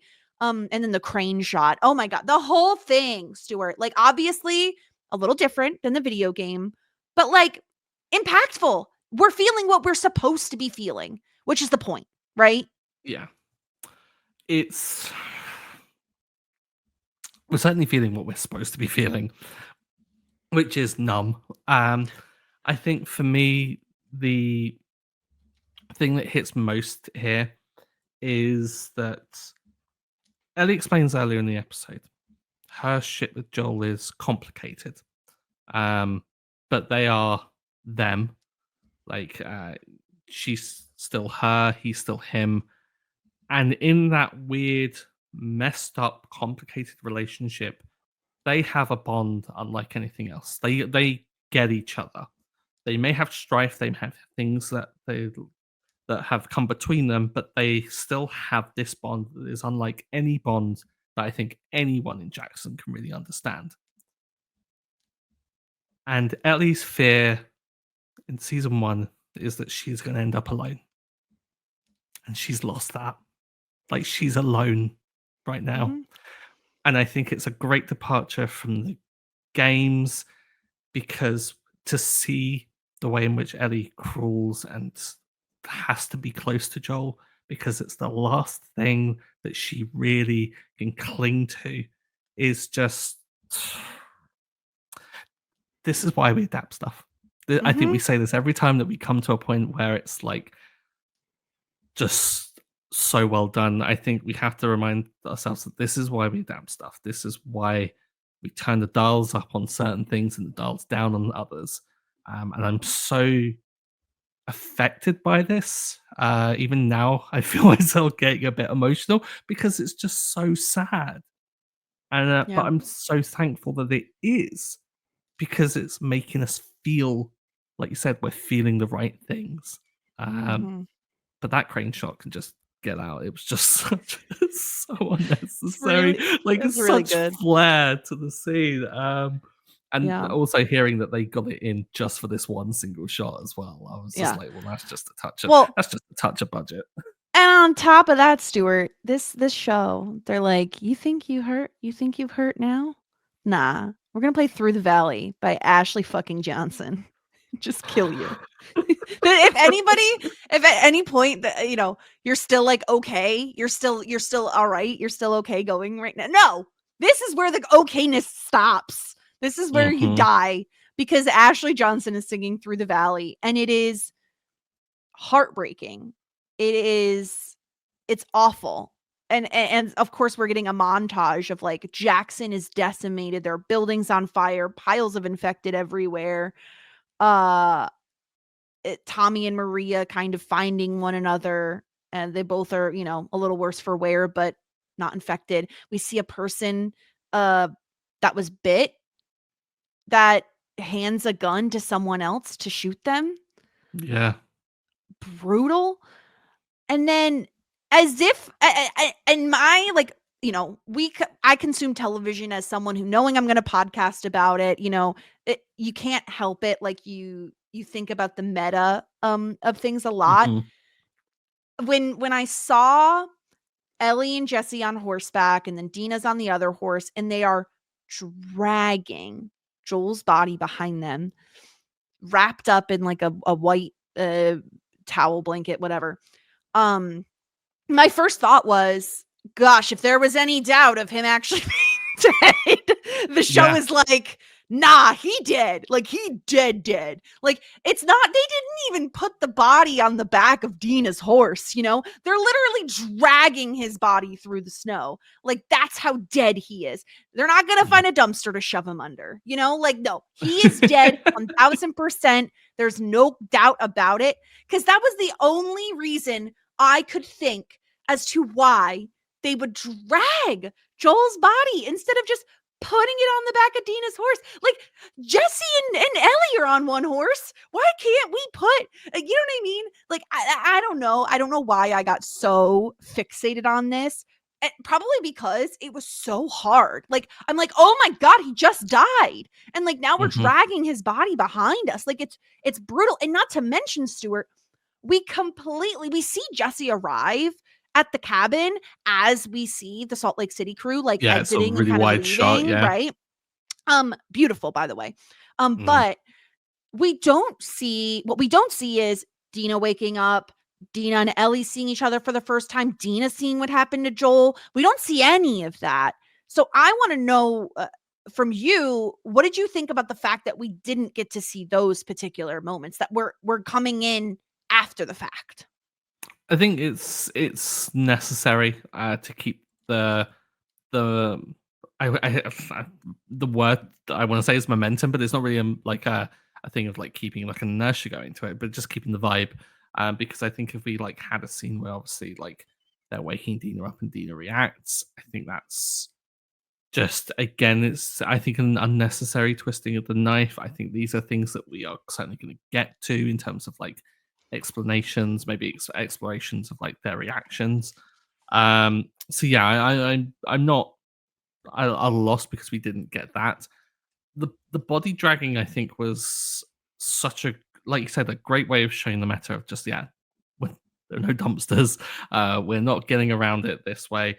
I think also just there is, again, just the very thoughtfulness is the whole setup of it all, in that tied to Jesse's horse, for one thing. Like, Jesse's the one that is like fully capable, I guess, here to like handle things.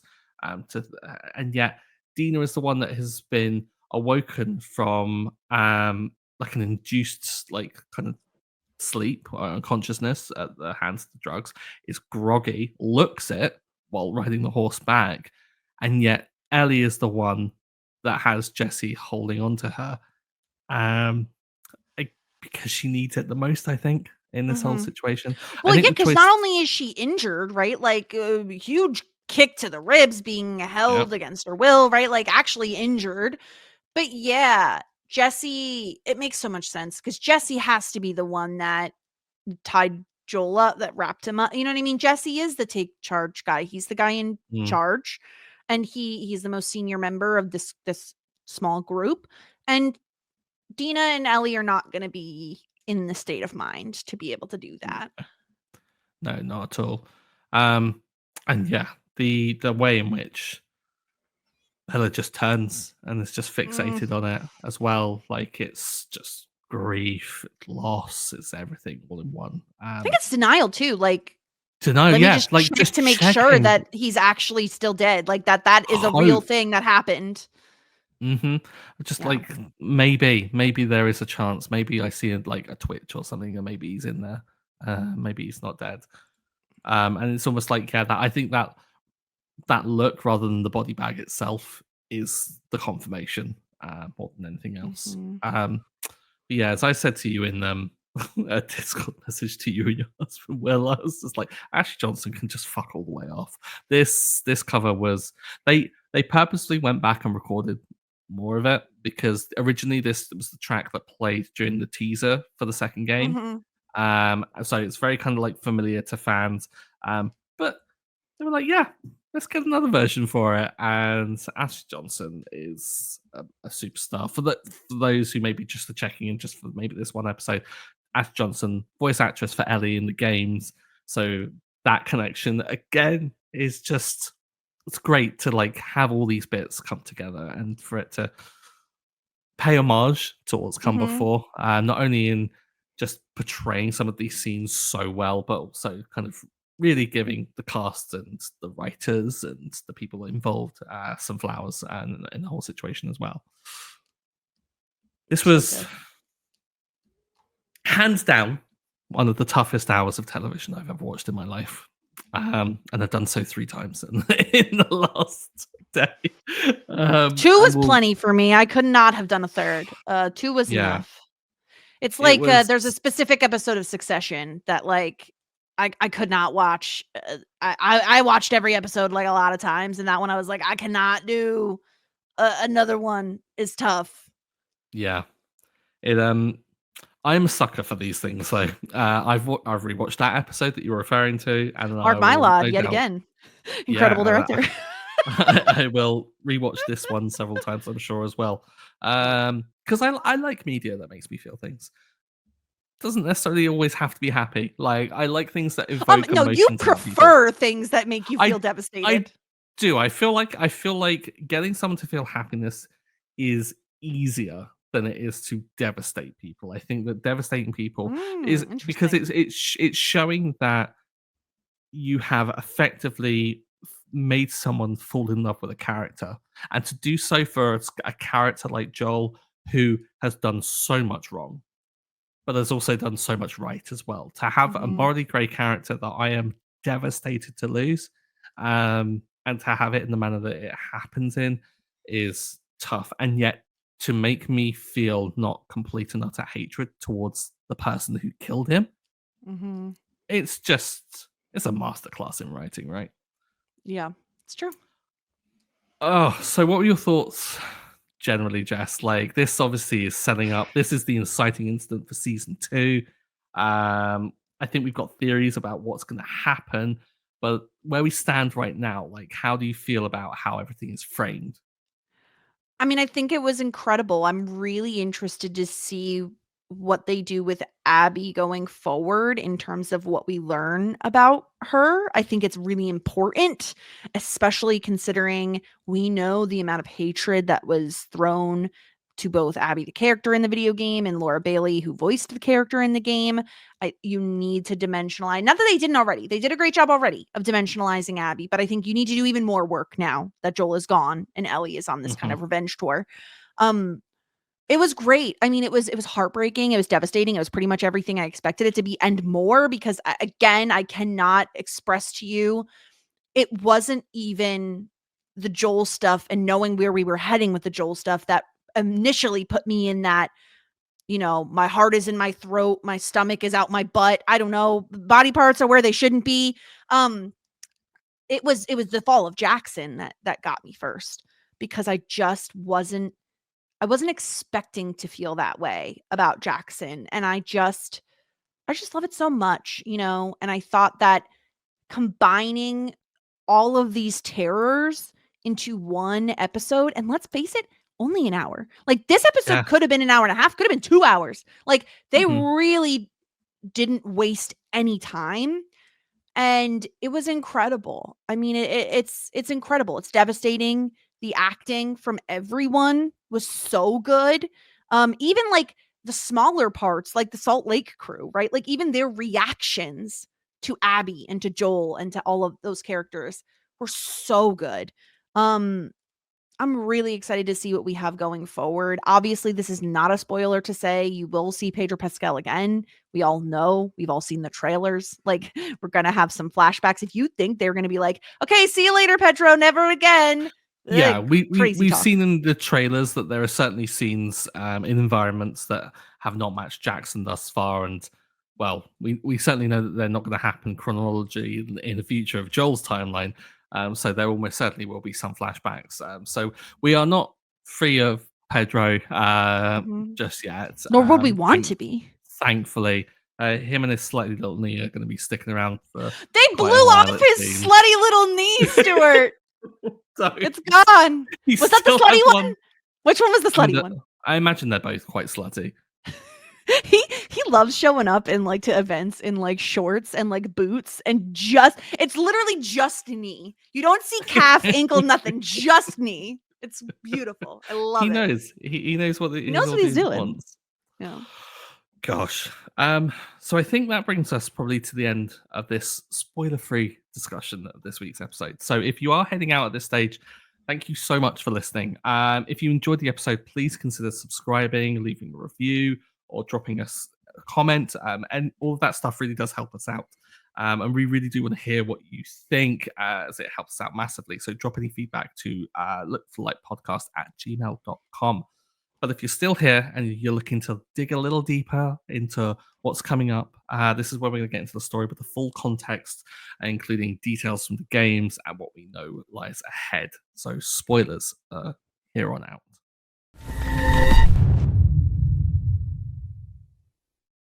Right, spoiler time. I think for me, I have to address this immediately. I know we've got some notes down. I'm skipping straight to point 3 that I added while we were doing this.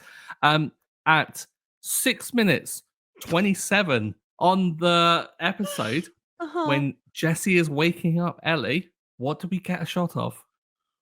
The freaking guitar. So we're getting that. We're getting the flashback scene.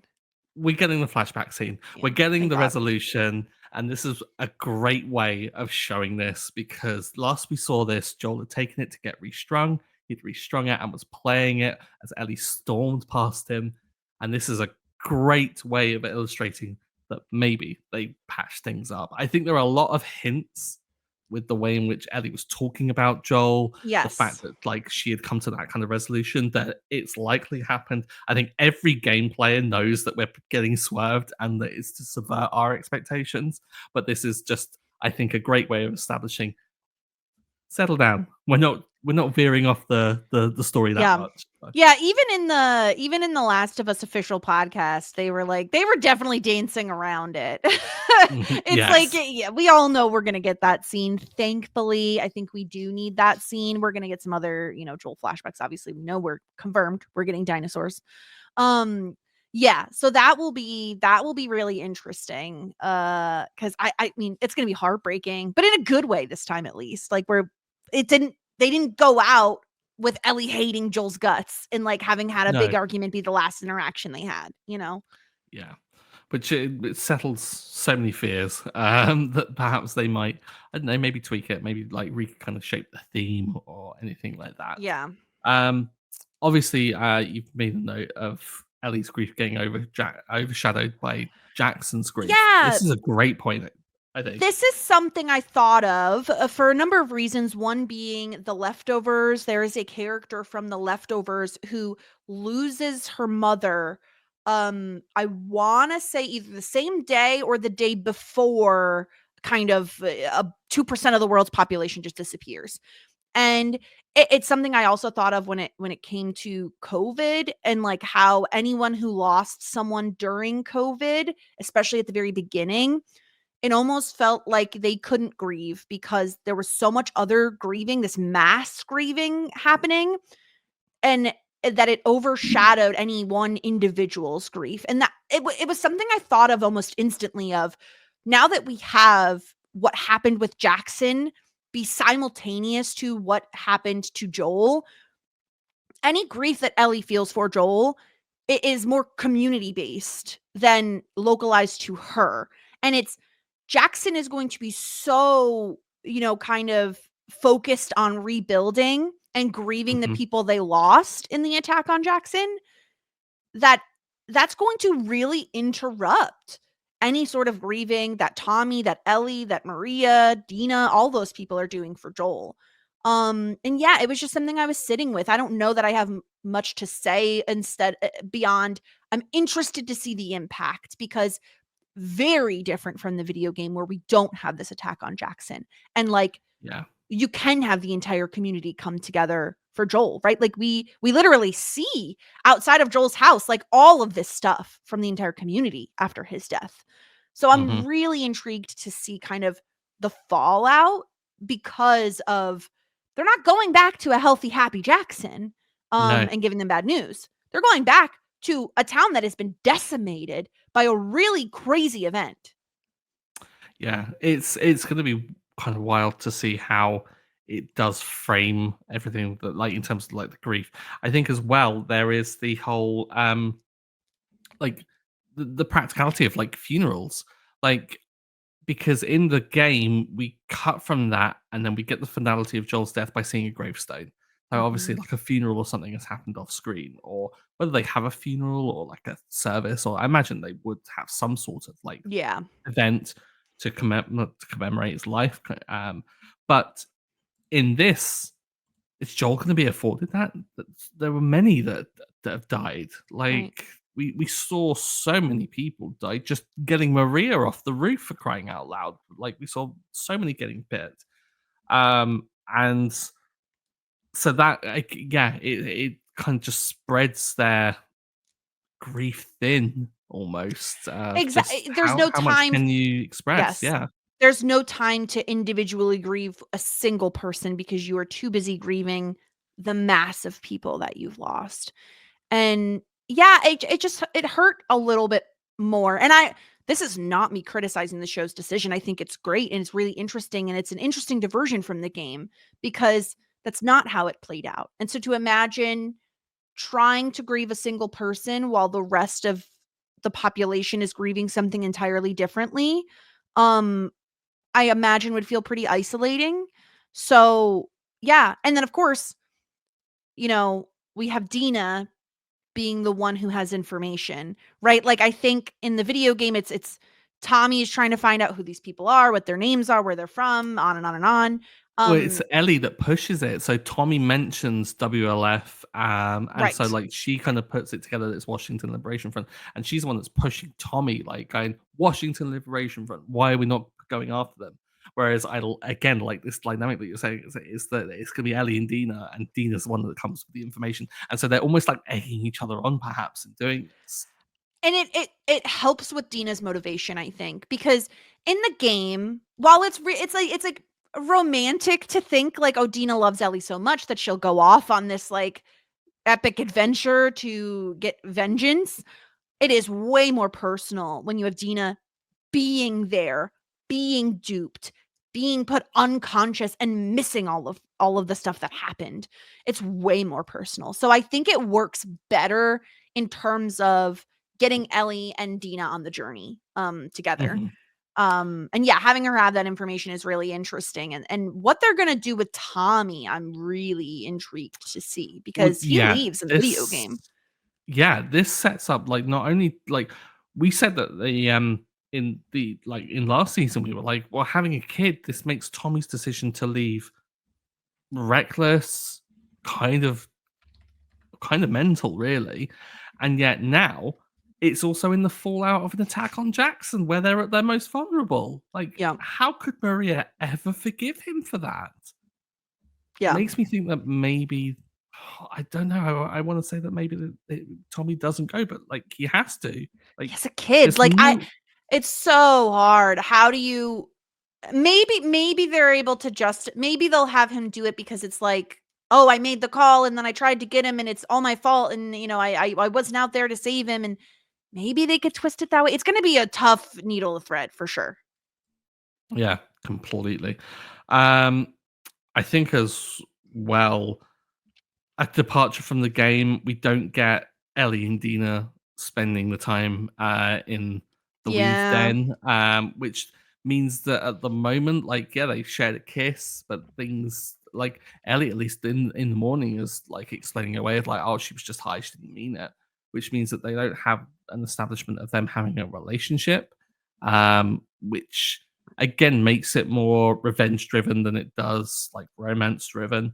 I wonder if we're going to get that on the road.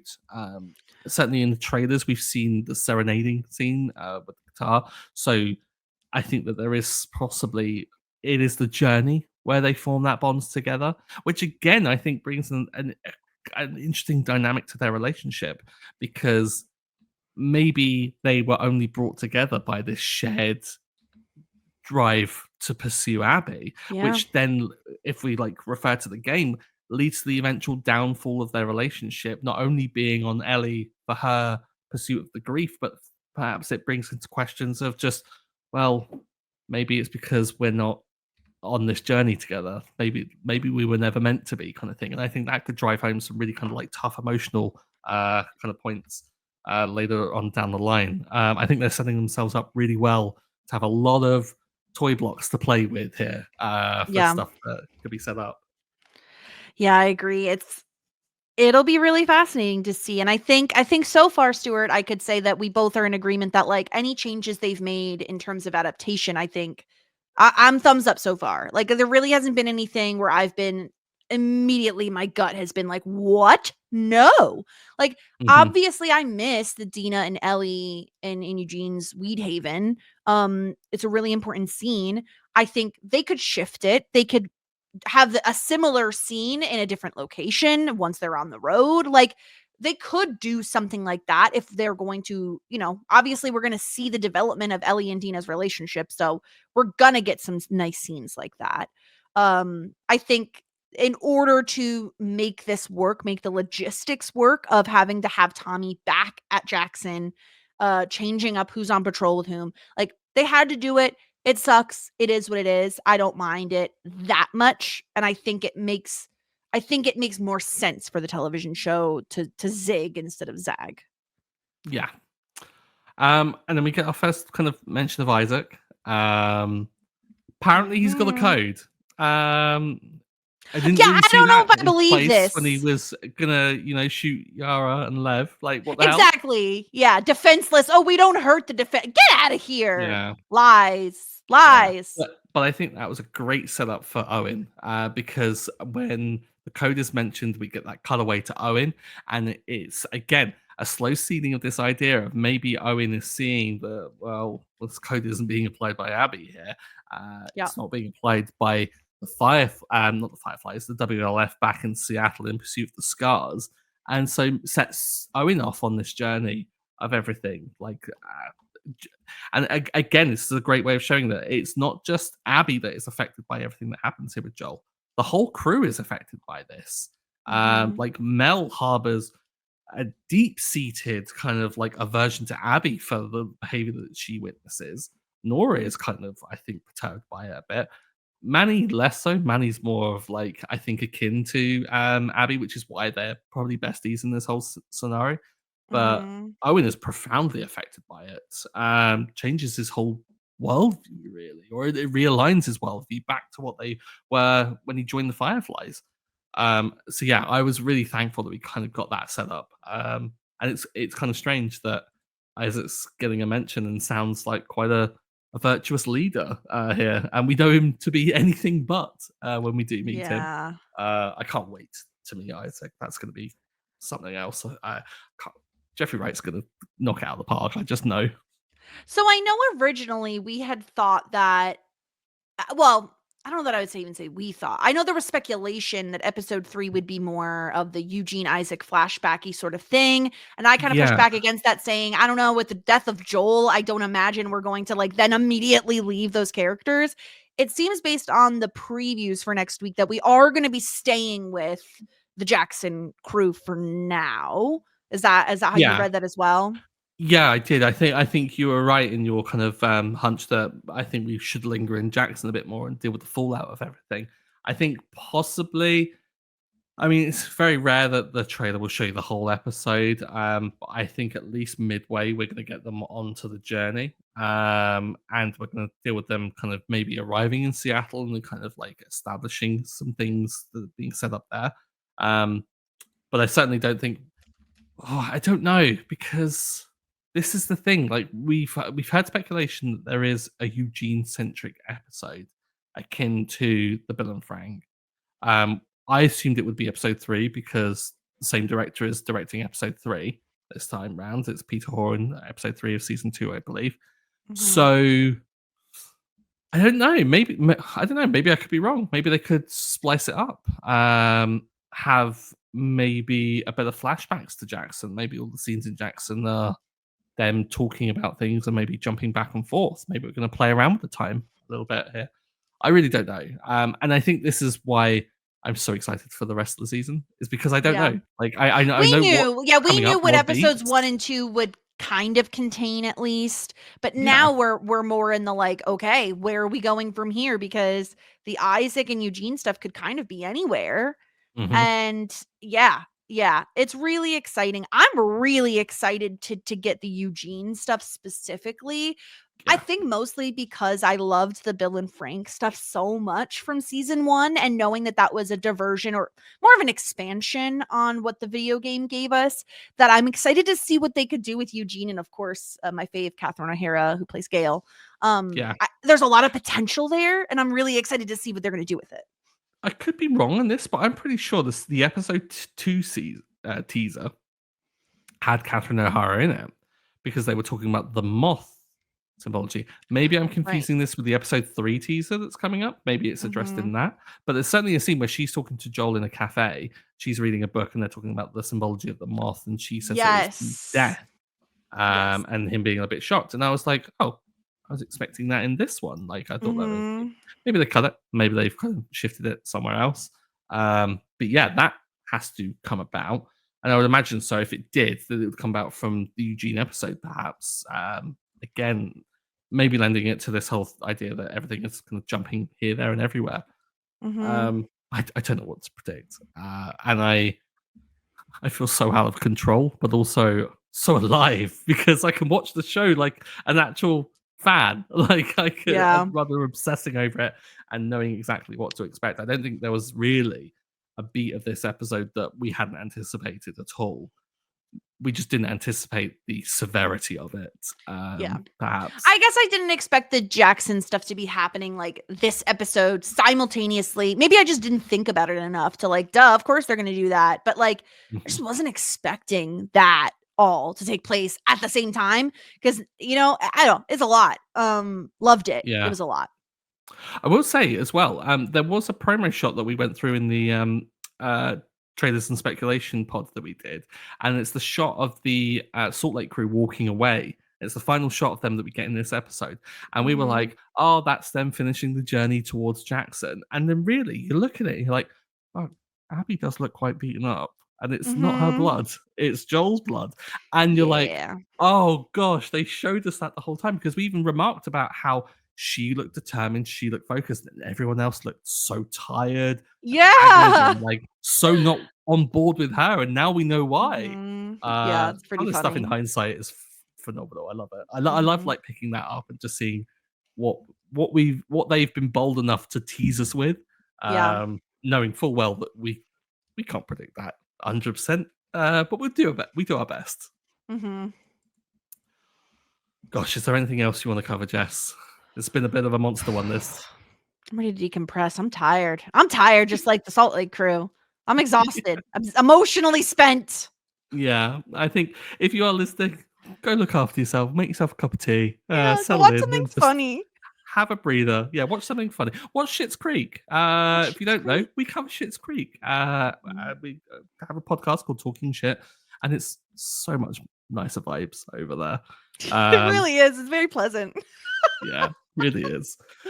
But so yeah, if you haven't already, don't forget to subscribe, like, comment, all of those usual things that people say for everything. It really does help us out. But before we fully wrap things up, despite this being quite brutal, shall we try and channel some Will Livingston? I'm so curious to see what you have for me today. What do you call it when your revenge plan goes exactly right on the first go? Oh, it's something about like a par or there has to be. Is it golf related? It is. It's a Joel in one. Thanks for listening, everyone. Bye bye.